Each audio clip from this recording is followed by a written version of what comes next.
holding up. Good afternoon. Welcome to the Heritage Foundation, our Douglas and Sarah Allison Auditorium. We will begin momentarily, but I thought I'd give everyone the brief rundown of how the events today will occur. All of our guests will take their seats. Dr. Fulner, President of the Heritage Foundation, will open our program and welcome Chairman Walker. Following presentations by each of the congressional delegation, my colleague Adam Michel, who's a policy analyst in our Thomas Rowe Institute for Economic Policy Studies, will lead the conversation and discussion that will be following, and at that time they will be glad to take questions from the audience.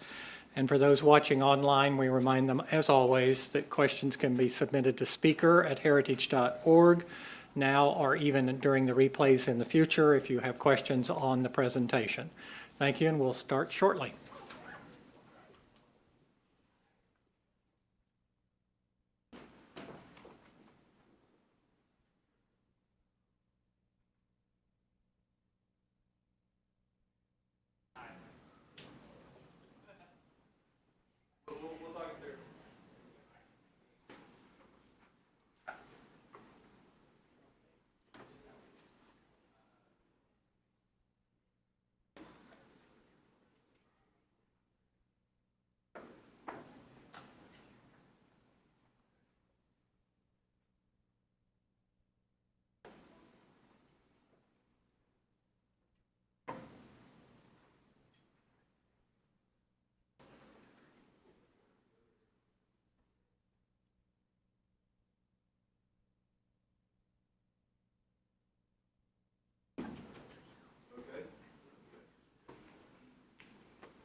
Good afternoon, ladies and gentlemen. My name's Ed Fulner. I'm the president of the Heritage Foundation, and it's my very great pleasure to welcome you here to our Allison Auditorium for a very special afternoon session with good friends of ours from the House of Representatives, talking about arguably the single most important policy decision or group of decisions that will be made during this session of the current Congress, and that is, of course, tax reform. We have a stellar group of members of the House to talk about this. We are excited to be able to share views with them. And I know Adam Michel, our senior colleague on these matters, will be asking some good, tough questions, and we'll be drawing out both what we can expect and how everybody is really going to come together, right, Mark? And we're all on the same wavelength, and we're all adding and multiplying, not subtracting and dividing at this important time. So, without any further ado, it's my great pleasure to turn this over to Adam. Will you come up and, or as you decide to do, chair the session, and let's be off. Let's hear about it. Excellent. Well, thank you so much. We're going to just start asking each of these gentlemen to give a brief opening statement on sort of how they're looking at tax reform, and then we'll dive right in. Well, thank you. It's a privilege to be here. Before I get started, certainly want to acknowledge our Republican Study Committee staff here today with our director, Scott Parkinson, and I see Nolani and Jennifer and Alexa, and certainly see Jay and Matt, and we appreciate everybody that's being here. Don't forget our comms director as well, just stepped down the front. But we're very proud to represent such a great group of people, staff, and also members that are now 157. This is something that's been huge and something that we need to take care of. I do thank Dr. Fulner for the kind words. It's always a pleasure to be introduced by the founding director of the Republican Study Committee. As dysfunctional as Congress is now, if you do a little historical research and go back to the 70s, you'll see there were some major problems when the RSC was founded. Dr. Fulner's work in those days with the RSC is really a precursor or game changer in how we can push through conservative policies and ideas in our day and age. One striking example of that is if you will look at Republican Study Member Kevin Brady, who is chairman of certainly the influential Committee of Ways and Means. And really what that does, it gives us more access to be able to influence good policy for all Americans. If you told me 10 months ago that we would be discussing tax reform without having passed the repeal of Obamacare, I would probably not have believed you.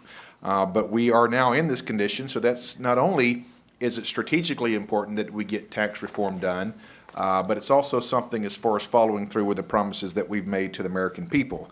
As we get closer to the end of the year, I do believe it's urgent, and I would encourage, and I recently have been critical of Mitch McConnell and the lack of ability to be able to push through some of these major items. We do hope that they will not fall down when it comes to passing the tax reform. Before we get into the specifics, let me just address two quick issues here. When it comes to conservatives, the basis of all tax reform. Two principles. First, we agree that government, we do need a government and it needs to be funded. But secondly, we agree that taxes are damaging to the economy. Every dollar drawn from the economy is at the expense of the government bureaucracy instead of the more efficient and invisible at hand. So the concept of hardworking Americans keeping more of not government but their own money should not be a position that's foreign or one that's even offensive. We can contrast this to the liberal notion of taxes, and here's their two contrasting points. One, the basic economic system is unfair, and secondly, the government's job is to level the playing field. We have seen that there's no historical evidence that government picking winners and losers is something that's a long-term benefit. And finally, one of the areas that we want to make sure is focused on is making sure that the marriage penalty goes away. For a family making about $30,000, a married couple, that's $1,000 of additional taxes. So if we truly believe, and this is not a social or moral proposition, if we truly believe that the family unit is a huge benefit, and really societal ills, I believe you can be tracing to the breakdown of the family. If we believe that, then why in the world should we do everything to promote the family instead of penalize it? Thank you again for Heritage. I look forward to your questions, for allowing us, Heritage Foundation, to be here today. Thank you. With that, I will introduce you and pass it on down to my good friend and gentleman representative that came in the 2010 class, I believe, Representative Jeff Duncan. Chairman, thank you. And again, I thank Dr. Fulner for having us here at the Heritage Foundation. And Adam, thanks for moderating this. We have a historic, really a generational opportunity here to reform our tax code and make a flatter, fairer, simpler tax system for Americans. When I think about it as a small business owner prior to coming to Congress, just the burden of paying the tax that I needed to pay my government, and the feeling that I had as a small business owner writing that check to the federal government and wondering, is there a better way? What can we do to simplify the tax system, to make my tax rates fair, where I felt better about paying the government the tax I owed? We have a chance to do that. That's something I ran on in 2010, something I hope we can get accomplished. I echo the words of Chairman Walker. I thought we'd get Obamacare done as well. We can't fail on this. There are so many in America that are relying on us to make this happen, so that they can have more money in their paychecks, so that businesses can have more money at the end of the day to reinvest or to spend in the economy. There are some areas that we need to address from a conservative standpoint that I think we're falling short on, but keep in mind, this is a tax reform framework. I look at it as a jigsaw puzzle. So we have put in the outside edges, everything that had a square edge, we have. Now we have the individual pieces that we're flipping over to try to get them to meld together into a package that will actually pass the United States Congress. Things that I want to see may be different than the gentleman on the dais I want to see. But at the end of the day, lower rates, simple tax filings, a fair system that helps America work and puts Americans back to work is the best message that Republicans can carry. So I look forward to this debate and this conversation today, your questions, and Mr. Chairman, I yield back. All right, with that, we are grateful to have Probably one of the, I don't get the big kid, one of the brighter minds, I would say, from Kentucky, but that would be just you and Rand Paul. No, just teasing with you. But Andy is an incredible speaker, outspoken when it comes to taking our message of individual and opportunity to all communities. It's a privilege to work with him, Representative Andy Barr. Chairman Walker, thank you. Dr. Fulner, great to be back at the Heritage Foundation as a 1996 intern of the Heritage Foundation. It's nice to return as a member of Congress with the opportunity to do what has not been done in 31 years, and that is to comprehensively reform our tax code to liberate free enterprise in America. Adam, thanks for moderating. The need for bold, immediate, permanent tax reform should be clear to everyone. And it is that federal tax laws today fill approximately 70,000 pages. That's almost triple the number of pages that existed in the tax code in 1986 at the time of the last tax reform when I was in sixth grade. The compliance costs are really out of control. Americans now spend over $409 billion and 8.9 billion hours annually just trying to comply with the broken tax code. And slow growth and increased income inequality over the past several decades is a direct result of this outdated tax code that favors special interests and overseas investment over American jobs and economic activity. And to add insult to injury, our corporate tax system is the least competitive in the world, with a 35% tax rate on C corporations, and on top of that, a non-competitive worldwide tax system that is responsible for an average of 6 annual corporate inversions every year, and is keeping about $2.5 trillion of investment trapped overseas. So the need is clear for tax reform. And just to conclude my opening remarks, what we've already started to hear from those on the left, our friends on the other side of the aisle, and certainly in the media and in left-leaning think tanks, such as the Tax Policy Center, is that our framework, which of course doesn't have a lot of important details yet to be filled in, but the framework is tax cuts for the rich. And you're going to hear a lot of class warfare rhetoric coming from the other side. Well, I want to preempt that for a minute, because what this framework does is, importantly, it doubles the standard deduction. So the first, for a joint filer family, the first $24,000 of income is completely tax-free at the federal level. We're eliminating the 10% bracket, 10% to 0% bracket. And if you actually wanted to produce income inequality, if that was your policy objective, then you would keep this tax code. Because what this tax code does is it prevents upward mobility. The best way we can combat poverty in America, the best way we can restore upward mobility and economic mobility is growth. And this tax code is not designed for growth. The framework that is before us is so exciting because it does hold the promise of restoring economic growth, which is the best way that we can restore upward mobility in our society. Thank you. Thank you, Andy Barr. You can tell it means something to him. Probably one of the best and brightest that we've had that come in, the 115th class, is a veteran that we have that's serving among us, is the only freshman on the Republican Study Committee steering committee. It's been a privilege to have. He's added a lot to our team. We're glad to have him here today, Representative Jim Banks. Thank you, Mr. Chairman. I am very proud to be a part of the Republican Study Committee and proud of the work of Chairman Walker and the others who make up the RSC and the Congress as a vehicle to move conservative policies forward in this Congress. So thank you for inviting me to be a part of this today. And Dr. Fulner, as a young conservative, you were an iconic figure. Now that I'm on Capitol Hill, you're still an iconic figure, and it's always an honor to be with you and to be at the Heritage Foundation, which has led the way for the conservative movement for so long. As a freshman member of Congress, I do have a lot to learn. I'm new and naive. I say that often. But one thing I do know is that right now Congress has a historic opportunity. The last time we've done something akin to what we can accomplish here in this Congress, I was 7 years old, and many of you, I can tell, were barely born, maybe not born yet at that point in 1986.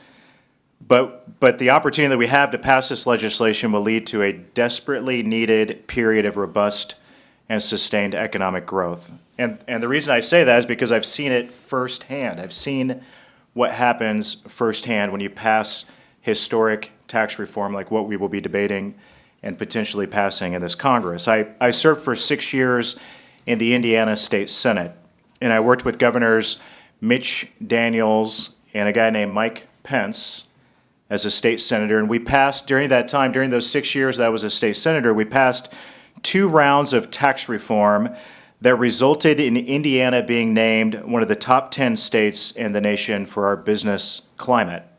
Today, Indiana has the lowest unemployment rate in the Midwest. While our state budget is balanced, we have a rainy day fund of nearly $2 billion, and job creators are choosing to come and do business in the Hoosier state because of the tax reform measures that we passed under Governor Mitch Daniels and under Governor Mike Pence. But for comparison's sake, while Indiana lowered business taxes, our neighbors in Illinois chose to increase them. Governor Mitch Daniels used to say that living next door to Illinois was like living next door to The Simpsons, right? So since then, since that juxtaposition of Indiana lowering our corporate tax rates and Illinois choosing to raise them, more than 50 companies have relocated from Illinois to Indiana. And I fear that if Congress doesn't act and the United States doesn't continue to, if the United States continues with some of the highest corporate tax rates in the world like we have today, our country will choose the same fate as what we've seen with Illinois. But what I want to do is I want to bring the Hoosier model to Washington, D.C., and I want job creators to choose to operate here in the United States. Again, I'm new and naive, but I'm very encouraged by this historic opportunity that we have in front of us. There's a great deal to like about the framework that's been released in recent days. As already has been mentioned, the doubling of the standard deduction will promote simplicity and will allow middle-class taxpayers to keep more of their hard-earned money. Lower tax rates on businesses, large and small, will promote investment, job creation, and wage growth. Removing special interest loopholes will allow more Americans to file their taxes on a postcard and promote fairness. And I was very proud as a state senator to be a leader in efforts in our state to eliminate Indiana's death tax, which at the time the Wall Street Journal said was the worst state inheritance tax in the country. And I see Dick Patton here today. He is one of the heroes in eliminating state inheritance taxes.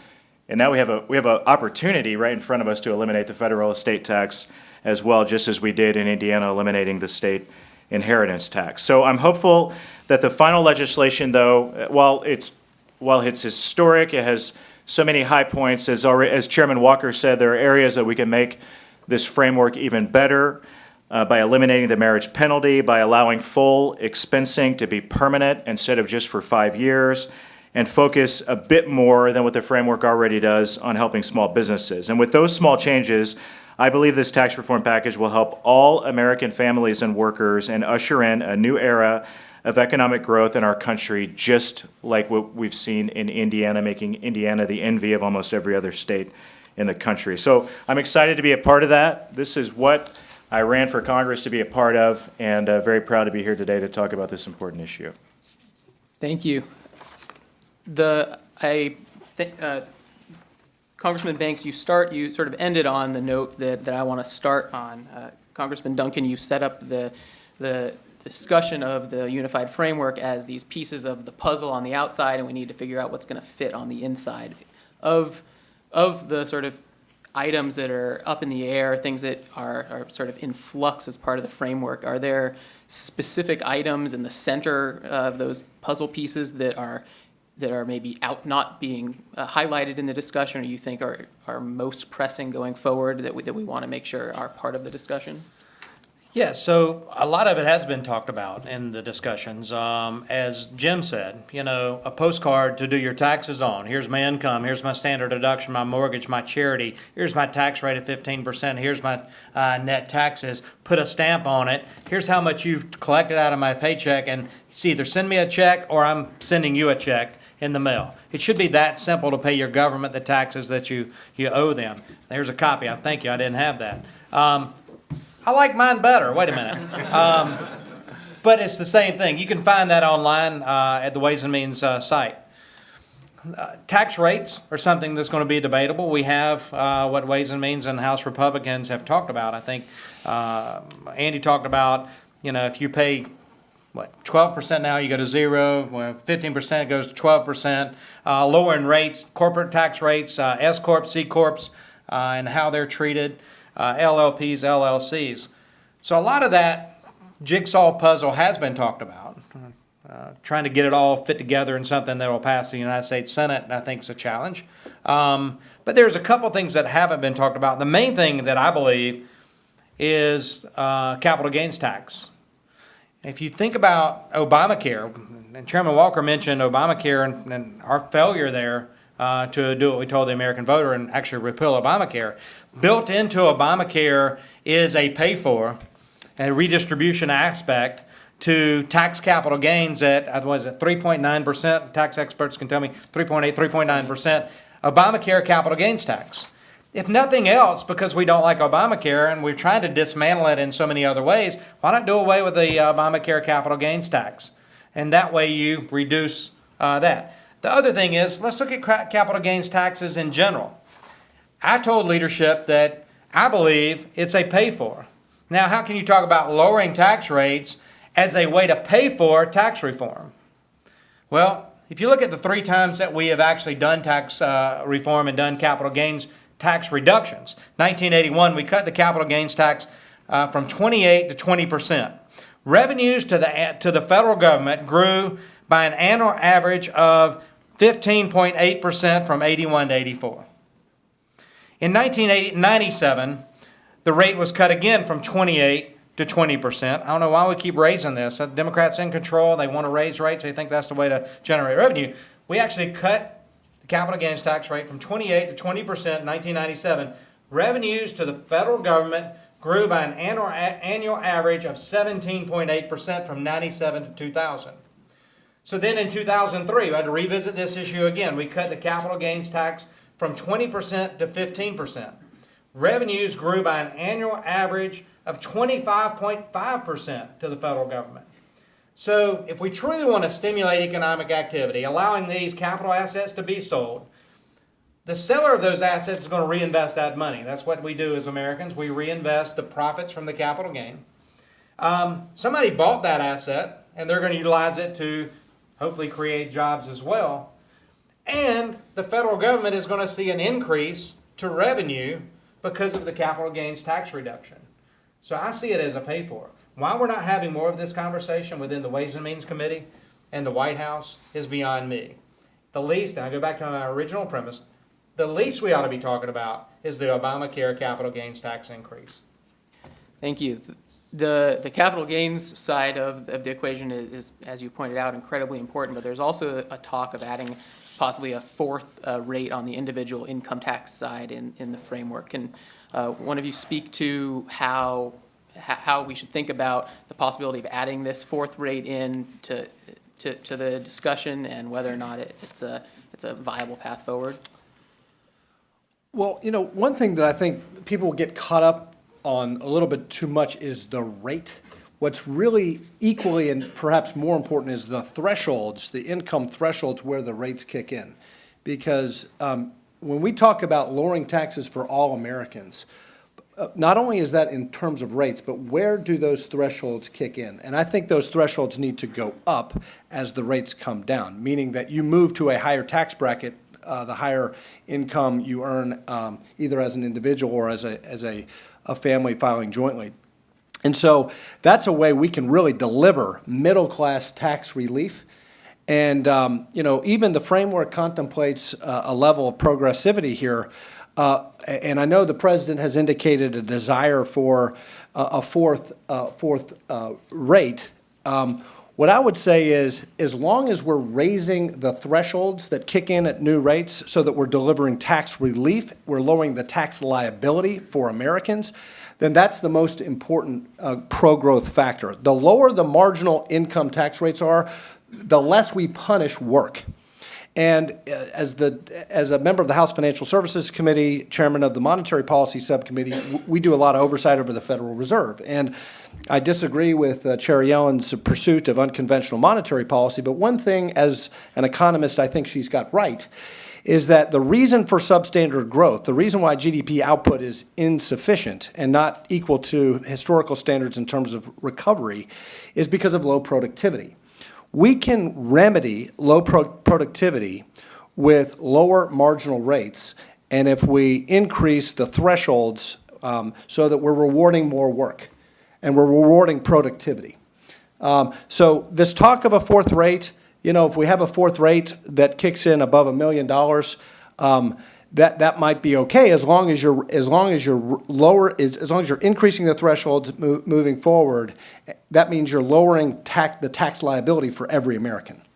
We were in a meeting last night with Kevin Brady, and that question was brought up. What's the consideration of the conference? Where does the RSC, how does the RSC feel about this?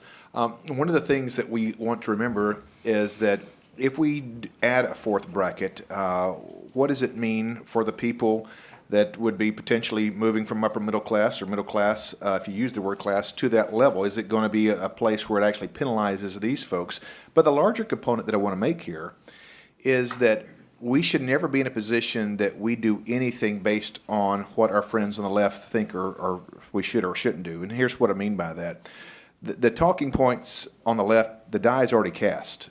This is going to be tax cuts for the rich, tax cuts for the wealthy, whether we keep that rate the same. In fact, in our cross-sectional lunch with Speaker Ryan today, I made the point, even if we raise that rate 4 or 5 points, you would still have the same talking point. So we want to do what's best for the American people, regardless of the positioning or the messaging that may come out of the left. In fact, Chuck Schumer's already had it wrong one time last week when he put out a statement the very day of our conference retreat, when he said that we were moving the people in the 10% bracket to the 12% bracket. Now, maybe you have, but I've not seen a retraction since he made that comment. But we want to make sure that we are communicating clearly to the American people and making sure that right now we have 3 brackets that are all moving the people down. We obviously have to still match up the income brackets level with those percentages. I don't see the need for that upper end bracket at this point, but I don't think it's completely off the table if it continues to build, as Jeff said earlier, keeps that border edges on our framework moving forward for overall tax relief and not just cuts for the American people. Thank you. Congressman Barr, you spoke about the need for productivity growth and that being a big impetus for tax reform. And Congressman Banks, you touched on extending full expensing as part of the tax reform. The framework currently offers full expensing for, I believe it is 5 years. Can you maybe expand on what full expensing means, why it needs to be permanent, and why this should be an important piece of tax reform moving forward? Yeah, well, I'm struck by the political justification for a mere 5-year full expensing timeline. So I worked in business. I have an MBA, and I'm not sure what business theory or concept would justify a short-term 5-year expensing window that would actually project real permanent economic growth. So businesses will therefore anticipate only that 5-year window and make decisions based on that, when we would reap obviously a greater benefit with a full expensing permanent timeline. So that's one area where this framework, I think, raises some significant questions that hopefully conservatives can advocate for permanent full expensing in the days to come. And how it in interacting with the productivity growth, we know that investment is one of these important pieces of getting raising wages and increasing investment across America. I think it's full expensing is, yeah, as you pointed out, a really important piece. There's obviously a lot of political considerations moving forward with tax reform. The framework doesn't specifically call out things like the state and local tax deduction, but I was hoping we could touch on briefly how critical it is to tax reform to actually help lower rates across the board, and how that piece of tax reform fits into the broader sort of framework that's out there. Is that something that you guys have thought about, how that fits in with the broader reform agenda? Specific question would be, How important removing the state and local tax deduction is to the broader reform effort. yeah, I think it's crucial. It's something that I think, and I haven't talked with all the guys on the panel, but I think we're all in favor of. There are some issues that some of the states in the Northeast have to deal with, because in North Carolina, we're looking at closer to a 1% property tax across the line, and you have New York, it's closer to 4%. So when it comes to deductions both on the state and local taxes and how you work in the property taxes, that's going to be something that's going to have to be proposed and worked through. For example, our friends, I think we had 3 members from New York last night. They were really struggling with what does this mean when it comes to removing potentially mortgage interest rate of the property taxes, because would there be an avenue or a way that they could take whichever one is greater? So these are some of the issues that as far as the finer points, that I don't think have been fleshed out completely. But it is an issue that we want to make sure even places like New York and Illinois, California even, some of the places that people really suffer under state and local and property taxes, that we're not adding to that, but also giving those folks an opportunity, even when their states don't behave appropriately with the revenues that they're bringing in. We want to make sure those folks are looked out for as well. Well, one thing that I've proposed in lieu of a fourth rate, a higher rate, is to phase out the state and local tax deduction. I think, number one, the state and local tax deduction is a deduction we should look at for base broadening, primarily because it is a provision in the current tax code that rewards high tax jurisdictions. And if we want competitive federalism and we want to reward those states that are more competitive, we ought to seriously look at getting rid of it. And I am sympathetic to some of our colleagues who represent middle-income, hardworking people who have to deal with non-competitive state capitals. And so for them, you know, perhaps a compromise would be to say, we're going to do away with the state and local income tax deduction. You get your additional progressivity promised by the president in lieu of a fourth rate, but you means test it so that a middle income, say a joint filing couple of a teacher and a police officer in Staten Island in a high tax state, they get to keep it. But if you're a high income person living in Greenwich, Connecticut, you lose it. Thank you. Building off of that, there's, I'm sure, already a concerted effort by lobbyists that are flooding your office as we move through this process, even without any specifics. Are you implementing any specific strategy to help to talk through the sort of broader tax reform agenda as these things are on the table that may preference special interests? How are you approaching that? Those folks that are coming to your office?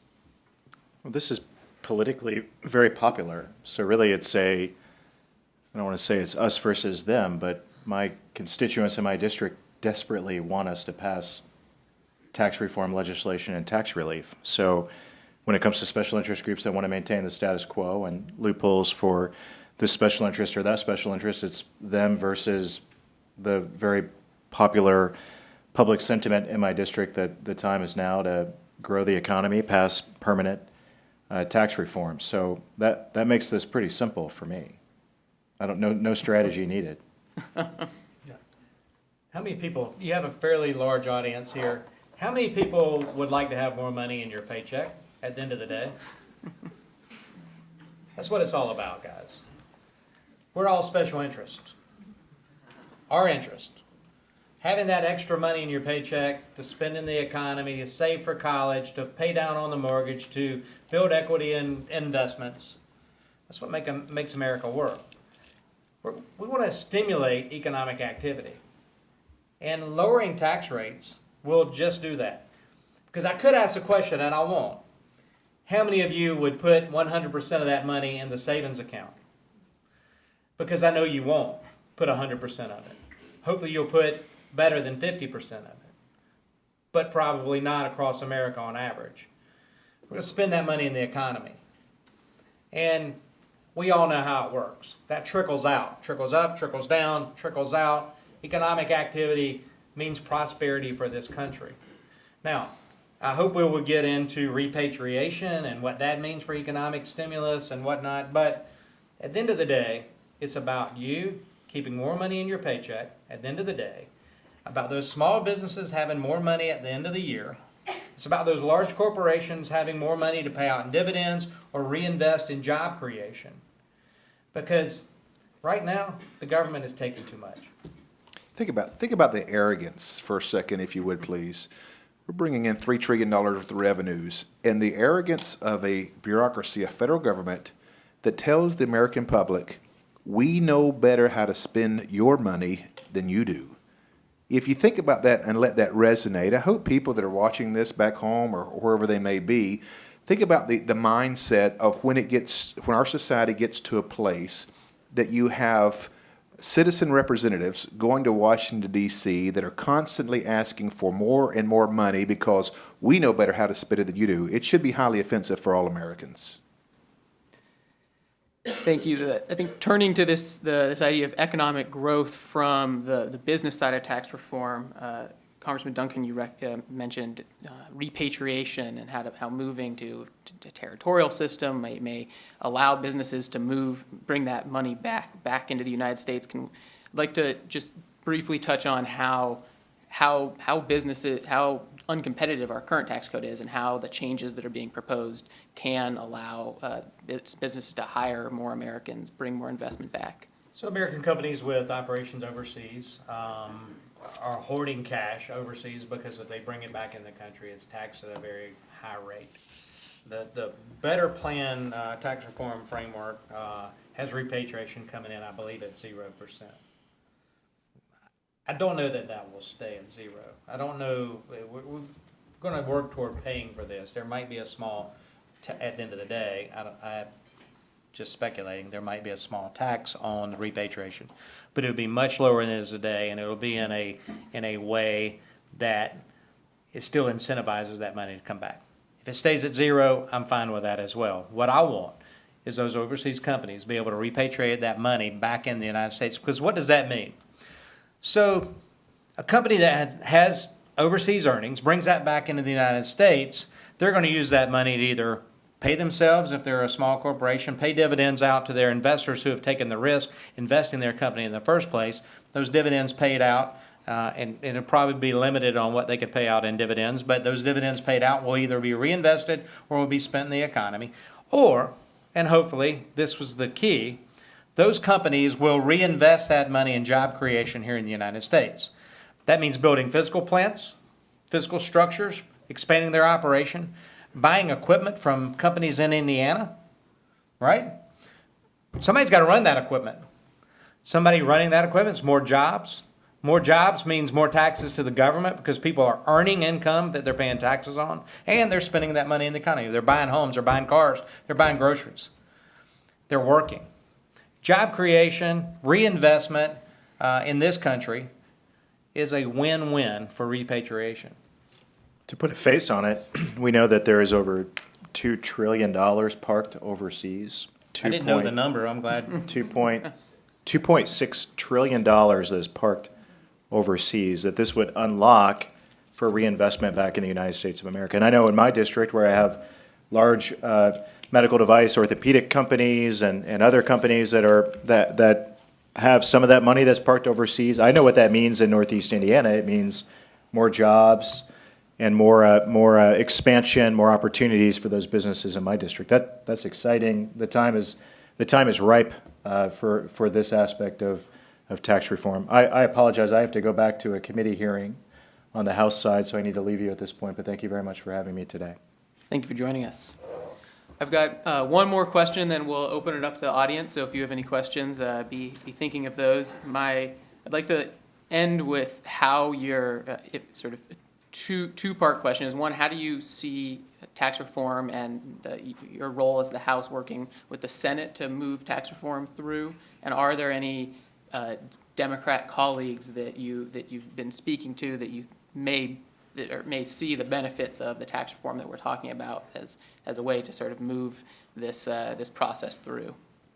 Well, I do want to pause for a moment and compliment Speaker Ryan and our leadership team for the rollout and the efficiency that this was rolled out, specifically compared to the debacle that the repeal of Obamacare was. So doing some preemptive work, some proactive work, I think was very crucial in being able to get at least out of the gate, the framework out of the gate. As far as the second part of your questions, yeah, we talked to Democrats who, behind the scenes, will tell you this is something that their communities need. However, to have our friends transition to the place where they're willing to do publicly, you see there's this adage that I'm sure that you guys are quite all aware of. If Trump is supporting anything, the Democrats have gotten to the place where, regardless of how well it may be for the American people, they're a no from day one. So we hope to encourage them to do the right thing. They have in the past. When I think back to last year, specifically the piece of legislation that comes to my mind may be the Iran deal about as far as where we should allow them to continue to progress with their nuclear. There were 40 Democrats who voted Republican. So I'm hoping there becomes big enough issues where the American people are put first rather than the politics, and hopefully a few of them will join us. Thank you. See some graphs being drawn down here. Yeah, so he caught me. I think there will be some Democrats that vote along with this. And to the listening audience, if you know Democrats, you need to encourage them, because every hand went up in this room when I asked if you wanted to keep more money in your paycheck. And that's truly what it's about. They need to get that message as well. This is about stimulating the economy. So there's two mindsets in tax policy. One is you keep increasing rates and the revenues to the government keep going up. There's another that believes there's an optimal point, and that's the Laffer curve is what I'm talking about, what he showed. So as you move along the scale of increasing rates, you do increase revenue. But there comes a point where the rates are so high and progressive that you disincentivize folks to contribute to the economy. Economic activity falls off because it's oppressive. You know, you're paying 80-90% of your earned income to the government. Why? Why keep producing that? Or you go underground and you have more of a black market type economy. So we need to find this X here, which is the optimal point of revenue to the federal government and the optimal tax rate that people think are fair to pay their government, and it doesn't get into this repressive anti-economic stimulus downside of the bell-shaped curve. So, you know, we're shooting for X. We're shooting for that optimal point. But at the end of the day, what the Republican Congress hopes to do is make the tax rates fair for all Americans so that you feel like it's fair and you feel comfortable paying the government. Because we all like the government services of the military and border security, and there are things that government does that we need to pay for. And we want to do that. Finding X is important. So, anyway, you busted me on that. I was just drawing it out as I was thinking about it. I love the Laffer curve. I'll tell you another reason why Democrats should be in favor of the framework. And I have talked to several of my Democrat colleagues who are in the New Dems or recognize the importance of reforming our broken corporate and non-competitive corporate tax system. But according to the Congressional Budget Office, over 70% of the corporate income tax is passed on in the form of lower wages to workers. Now think about that. Corporations ultimately don't pay or incur the cost of the corporate income tax. It's passed on in the form of lower wages, lower income to their workers, less jobs because they're not creating as many, or in the form of higher prices. That's what happens when you raise the corporate income tax to a confiscatory, anti-growth level the way it is right now. So if you are concerned about income inequality, if you're worried about wage stagnation in America, and many of our friends on the other side of the aisle profess to be concerned about that. We all are concerned about that.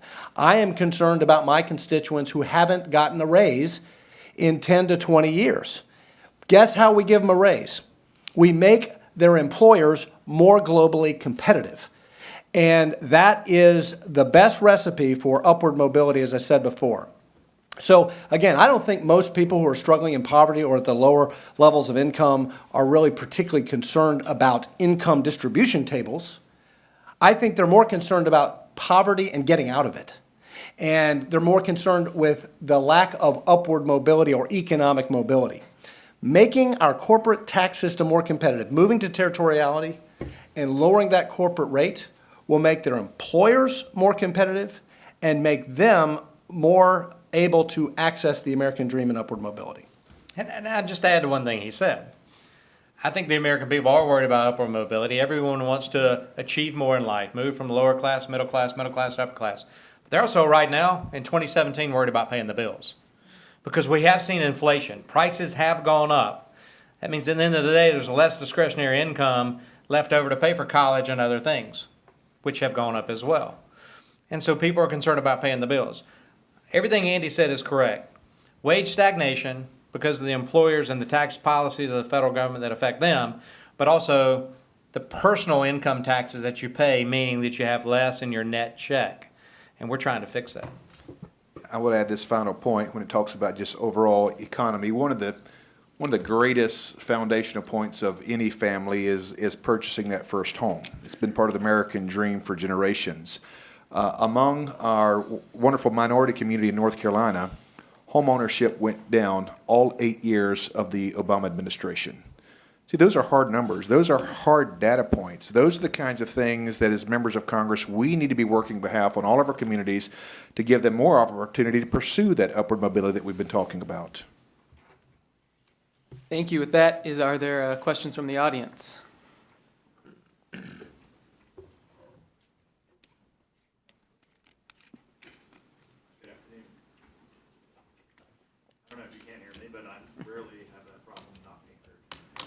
Patrick Wilson, I work for Cummins, an Indiana equipment manufacturer, so thanks for the plug, Congressman.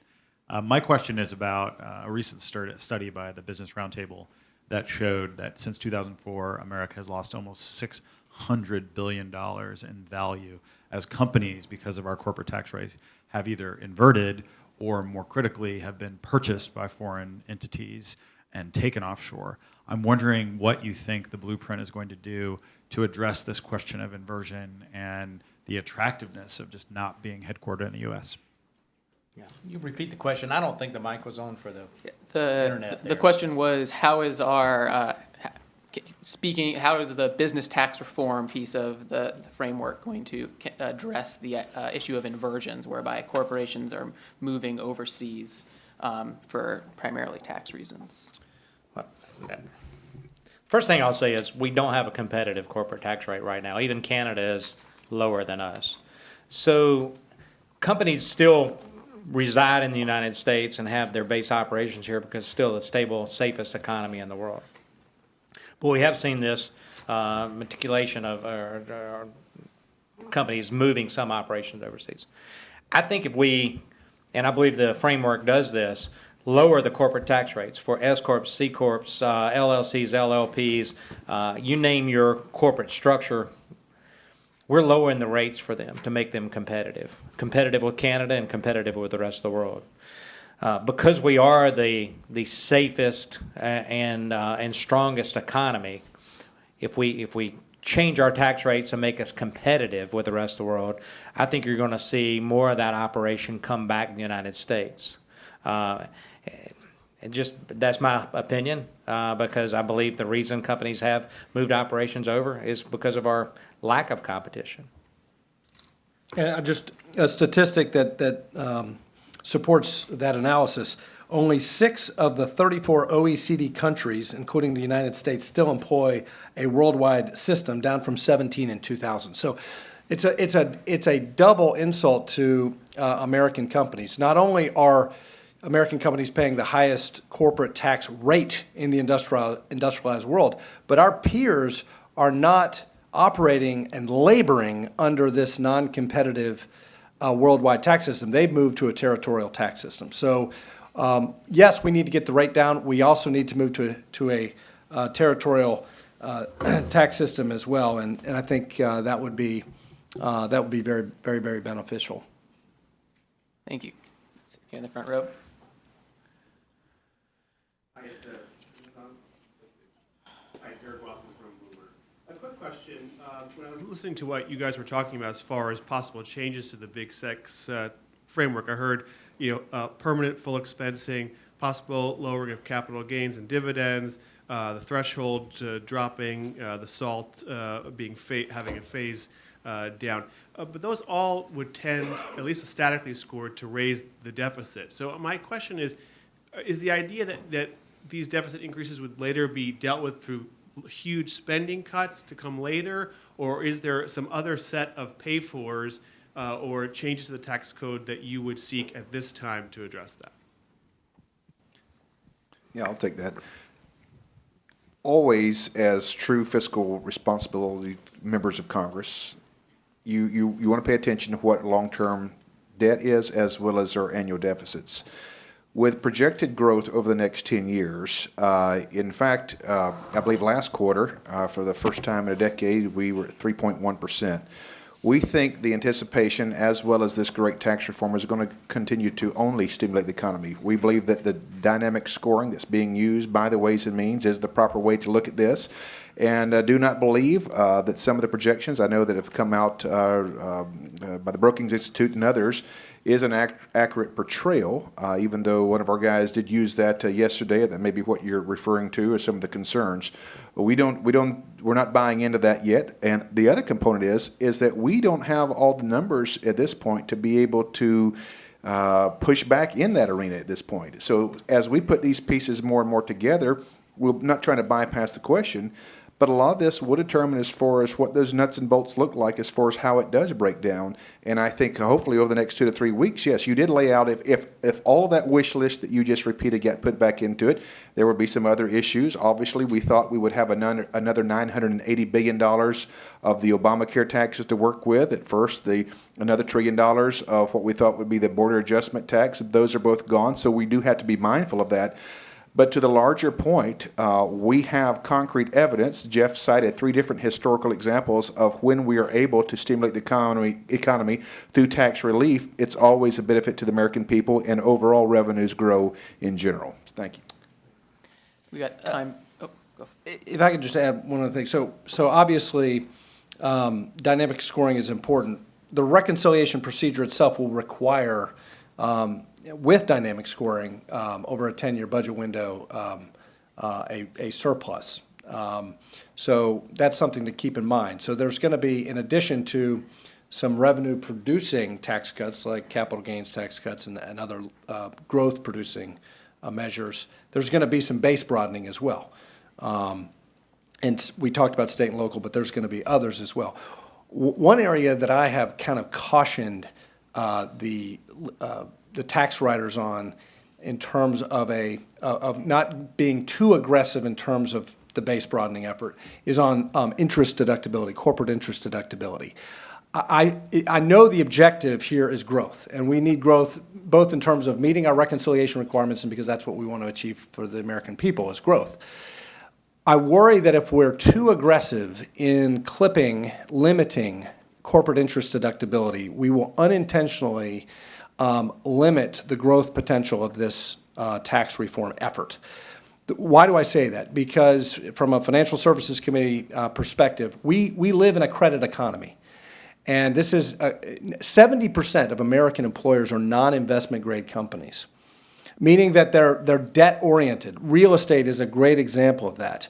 Many growth-producing, growing companies debt finance. And there's a reason for that, because the debt markets are more liquid, they're deeper, they're easier to access than the equity markets. And I understand the philosophy of deleveraging companies and making them resilient and strong, But if we overemphasize raising capital through the equity markets only, what that will do is it will require companies to issue shares. And if they do that, their earnings per share will go down. The valuation of their companies will decrease. The great thing about the debt markets is that you can keep your earnings per share going up. You don't have to limit the upside of your stock. The valuation of your company can continue to grow, but you can also raise capital.